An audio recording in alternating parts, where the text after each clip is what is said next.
नमस्कार, मैं हूं आपके साथ पूर्वी राय। आइए बढ़ते हैं आज की खास खबरों की ओर। उज्जैन मक्सी रोड स्थित ताजपुर के समीप सोमवार देर रात एक तेज रफ्तार एम्बुलेंस ने बाइक पर सवार 3 युवकों को जोरदार टक्कर मार दी।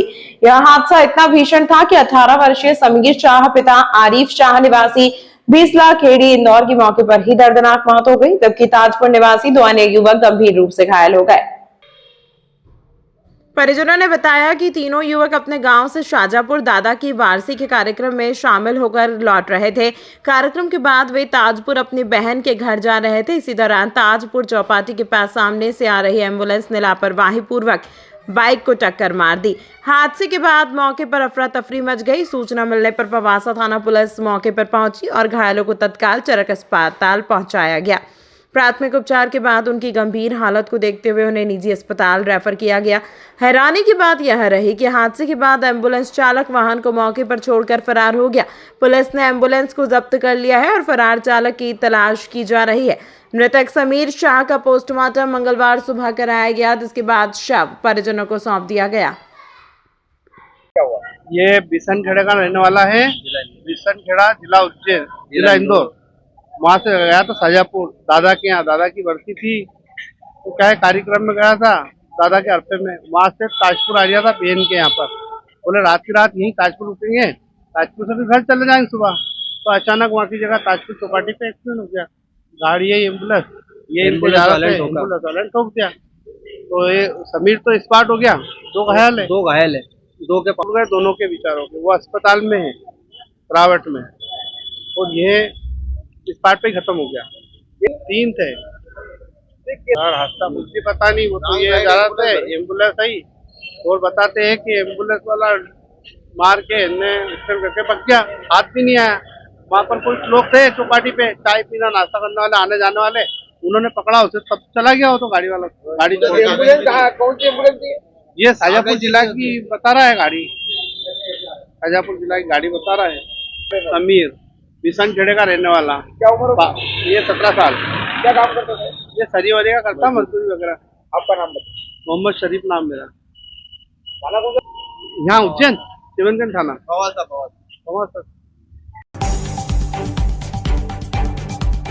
बताया जाता है कि अहमदाबाद की 15 वर्षीय श्यामाबेन का निधन होने पर वाल्मीकि परिवार दाहोद से मेमू ट्रेन से उज्जैन अस्थि विसर्जन के लिए आ रहा था। रतलाम से चढ़े वर्ग विशेष के युवकों में शामिल खाचरोद के गोरू ने महिला से छेड़खानी की, जिस पर कहासुनी हो गई।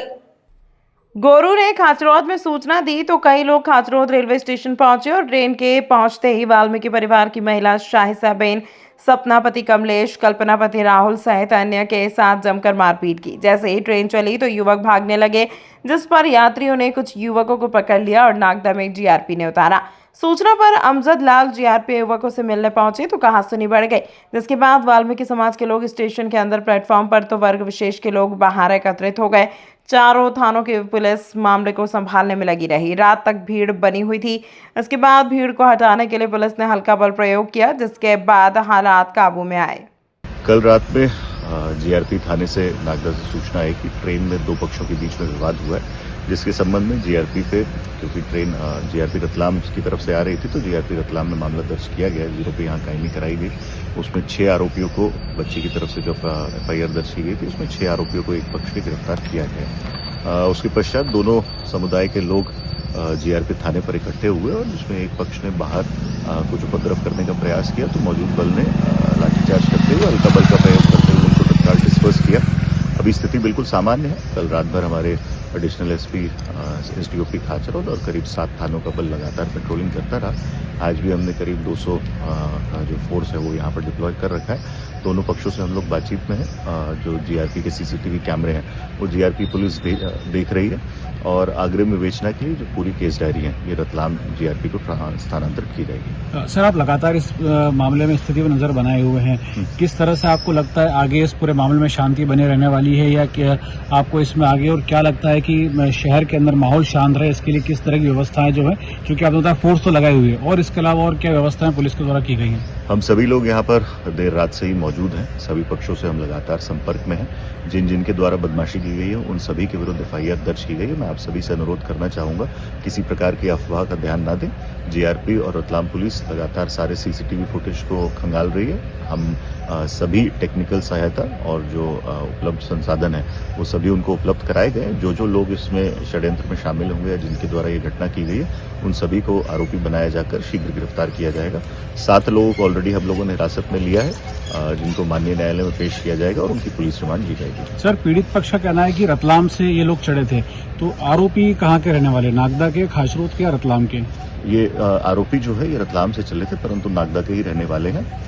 इनके और कौन साथी जो रतलाम से इस ट्रेन में थे या खाचरोद स्टेशन जब आया था तो इस ट्रेन में थे, इसके लिए जो ट्रेन का सीसीटीवी फुटेज है उसको भी एनालिसिस किया गया। सर, डेली अप डाउनर्स थे या वैसे ही ट्रेन में सफर कर रहे थे? जैसा मैंने बताया कि हमारी पहली प्राथमिकता शांति व्यवस्था कायम करना और जो वैधानिक कार्रवाई करना है वो थी। अभी शांति व्यवस्था बिल्कुल बहाल है।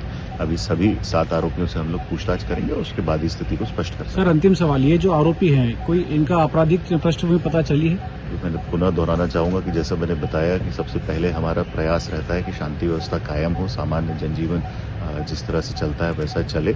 उस नॉर्मलसी को अभी हम लोगों ने रिस्टोर कर लिया है। अब इसके बाद हम सभी 7 आरोपियों को माननीय न्यायालय के समक्ष पेश करेंगे, उनका रिमांड प्राप्त करेंगे और उनके अगर कोई अपराधिक एंटीसीडेंट्स है तो उसको भी वेरीफाई किया जाएगा। उज्जैन वैदिक परंपराओं के अनुरूप विश्व प्रसिद्ध महाकालेश्वर मंदिर में शिव नवरात्रि उत्सव का शुभारंभ 6 फरवरी से होने जा रहा है, जो 15 फरवरी तक चलेगा। इस दौरान 15 फरवरी को महाशिवरात्रि पर्व श्रद्धा और भक्ति के साथ मनाया जाएगा। मान्यताओं के अनुसार यह पर्व शिव के प्रकटोत्सव के रूप में जाना जाता है, जबकि लोक परंपराओं में यह उत्सव शिववाहक स्वरूप में प्रचलित है। महाकालेश्वर मंदिर विश्व का एकमात्र ऐसा मंदिर है जहां शिव नवरात्रि का आयोजन परंपरागत वैदिक विधि विधान के साथ किया जाता है। शिव नवरात्रि के दौरान मंदिर के गर्भगृह में 11 ब्राह्मणों द्वारा प्रतिदिन लघु रुद्र पाठ किया जाएगा। यह पर्व 9 दिनों तक मनाया जाता है, लेकिन एक तिथि अधिक होने के कारण इस बार यह पर्व 10 दिन का मनाया जाएगा। पहले 2 दिन भगवान महाकाल निराकार से साकार रूप में वस्त्र धारण कर भक्तों को दर्शन देंगे। तीसरे दिन से शेषनाग धारण किया जाएगा। इसके बाद अलग अलग स्वरूपों में भगवान अपने भक्तों को दर्शन देंगे, जिसमें घटाटॉप, उमा महेश, मन महेश और शिव तांडव जैसे स्वरूपों में भगवान के दर्शन श्रद्धालुओं को होंगे। महाशिवरात्रि पर्व पर रात्रि 2:30 बजे से सुबह 4:30 बजे तक विशेष भस्म आरती संपन्न होगी। महाशिवरात्रि के अगले दिन भगवान महाकाल को पृथक श्रृंगार अर्पित किया जाएगा तथा सेहरा धारण कराया जाएगा। इसके बाद दोपहर 12 बजे वर्ष में एकमात्र दिनकालीन भस्म आरती संपन्न होगी, जो शिव नवरात्रि उत्सव की विशेष परंपरा मानी जाती है। भस्म आरती के पश्चात 11 दिनों तक पुजारी परिवार द्वारा विशेष अनुष्ठान किए जाएंगे, जिनका समापन ब्रह्म भोजन के साथ किया जाएगा। वहीं दिन श्रद्धालुओं को शिव नवरात्रि के दौरान श्रृंगार दर्शन नहीं हो पाते, वे दूज के दिन यानी 18 फरवरी को भगवान महाकाल के विशेष पंचमुखता दर्शन का लाभ प्राप्त करेंगे। वैदिक परंपराओं में इस पर्व को शिव प्रकटोत्सव के रूप में मनाया जाता है। मंदिर समिति भी आने वाले उत्सव को लेकर तैयारी में जुट गई है। इसके अलावा अन्य व्यवस्थाओं को भी दुरुस्त किया जा रहा है ताकि श्रद्धालुओं को किसी भी तरीके की कोई भी असुविधा न हो। मनाया जाता है, किस प्रकार का उत्साह कब से शुरू होगा महाकाल मंदिर? ये शिवरात्रि की जो नवरात्रि पर्व के रूप में मनाते हैं, इसलिए इसका कारण है, पूरे देश में तो शिवरात्रि पर्व ही होता है, लेकिन उज्जैन में नवरात्रि पर्व इसलिए मनाते हैं कि यहाँ शक्ति भी विराजित है। तो शिव और शक्ति का दोनों पर्व होता है।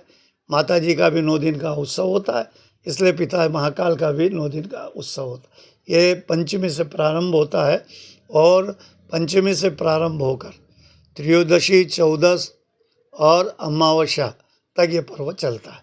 तो यहाँ की एक परंपरा है महाकालेश्वर मंदिर की। ये पंचमी से यानी 6 तारीख से प्रारंभ हो रहा है और 6 से 15, 16 तक ये पर्व को मनाया जाएगा। इसमें लघुरुद्राभिषेक, कोटि तीर्थ की पूजा, महाकालेश्वर में लघुरुद्र पूजा, बाद में शाम को श्रृंगार। यदि प्रतिदिन श्रृंगार होगा, वो श्रृंगार अलग अलग रजत प्रतिमा बिठाकर किया जाता है भगवान के ऊपर, जिसके दर्शन भक्त पाते हैं और अपने आप को धन्य मानते हैं। तो यहाँ 9 दिन इस प्रकार का उत्सव, कथा, पूजन, आरती इत्यादि इसी ढंग से मनाया जाता है जिस ढंग से परंपरा इस मंदिर की रही है। हल्दी और उपटन पे लगाया जाता है, यहाँ से आगे देखिए, हल्दी इसलिए लगाई जाती है कि मानी जाती है कि शिव विवाह लेकिन ये शिव नवरात्रि है। शिव विवाह का जो प्रारूप है कहीं शास्त्र और वेद के अंदर नहीं आया है। इस पे एक अध्ययन चल रहा है और हमारी पुजारी महासंघ की जो विद्वत परिषद है इस पर वो आगे चलकर आपको अभी कुछ इसी दिनों में ये जो शिव नवरात्रि का जो पर्व चलेगा इसी में आपको उसका पूरा स्पष्ट उल्लेख किया जाएगा कि ये शिवरात्रि है, न कि शिव विवाह का दिन है। इसका अध्ययन हो गया है, उसके प्रमाण निकाल लिए गए हैं। वो हम आपको 4 दिन बाद 2 दिन बाद जब आप चाहेंगे हमसे वो प्रमाण ले सकते हैं और हम देश के अंदर हमारे विद्वत परिषद से जो भी चाहे उसके ऊपर शास्त्रार्थ कर सकता है। जी, वैदिक परंपराओं के अनुसार देखिए महाकालेश्वर मंदिर में शिव नवरात्रि उत्सव मनाया जा रहा है। इसका प्रारंभ 6 फरवरी से यहाँ पर हो जाएगा। अगर हम वैदिक परंपराएं देखें तो शिव का प्रकटोत्सव भी कहलाया जाता है, लेकिन मान्यताओं में देखें तो शिव विवाहोत्सव भी बनाया जाता है। यहाँ पर महाकालेश्वर मंदिर विश्व में एकमात्र मंदिर ऐसा है जहाँ पर शिव नवरात्रि उत्सव बनाया जाता है। यहाँ पर एकादश 11 ब्राह्मणों के द्वारा नित्य लघुरुद्र का पाठ भगवान महाकाल के गर्भगृह में किया जाता है। तत्पश्चात सायंकाल नित्य भगवान का विविध स्वरूप में यहाँ पर भगवान के बहुत सारे मुखारबिंद है, घटाटोप है, छबिना है, उमा महेश है, मन महेश है, शिव तांडव है। इन सब के मुखारबिंद सायंकाल मेखला के साथ में धारण किए जाते हैं, भगवान को कराए जाते हैं। तत्पश्चात महाशिवरात्रि पर्व जो आता है उस दिन रात्रि में 2:30 बजे से 4:30 बजे तक भस्मारती की जाती है। तत्पश्चात पूरे दिन भगवान को रात्रि तक साल में एक बार जल लगातार चढ़ता रहता है। रात्रि में भगवान का महाशिवरात्रि क्योंकि शिवरात्रि है तो उस दिन रात्रि में राजसोपचार पूजन यहाँ पर किया जाता है। तत्पश्चात अगले दिन प्रातः काल सप्तधान मुखारबिंद भगवान को धारण किया जाता है एवं सेहरा बनाया जाता है। तत्पश्चात दोपहर में 12 बजे यहाँ पर वर्ष में सिर्फ एक बार भस्मारती की जाती है। भस्मारती के पश्चात 11 दिनों तक लगातार पुजारी पुरोहित परिवार द्वारा यहाँ पर जो अनुष्ठान किया जाता है तो यहाँ ब्रह्म भोजन के साथ में इस पर्व का समापन किया जाता है। एक विशेषता महाकालेश्वर मंदिर की ओर है कि 7 दिनों में या 9 दिनों में जो मुखारबिंद यहाँ पर धारण किए जाते हैं, जिन दर्शनार्थियों को उन मुखारबिंदों के दर्शन नहीं हो पाते हैं वे दूज के दिन 18 फरवरी को आकर यहाँ पर दर्शन का लाभ प्राप्त कर सकते हैं। देखिए वैदिक परंपरा में शिव प्रकटोत्सव मनाया जाता है, लेकिन लोक परंपराओं में प्रचलित परंपराओं में शिव विवाह के रूप में यह उत्सव मनाया जाता है। इस अंक में फिलहाल इतना ही। अगले अंक में फिर होगी मुलाकात। तब तक के लिए नमस्कार।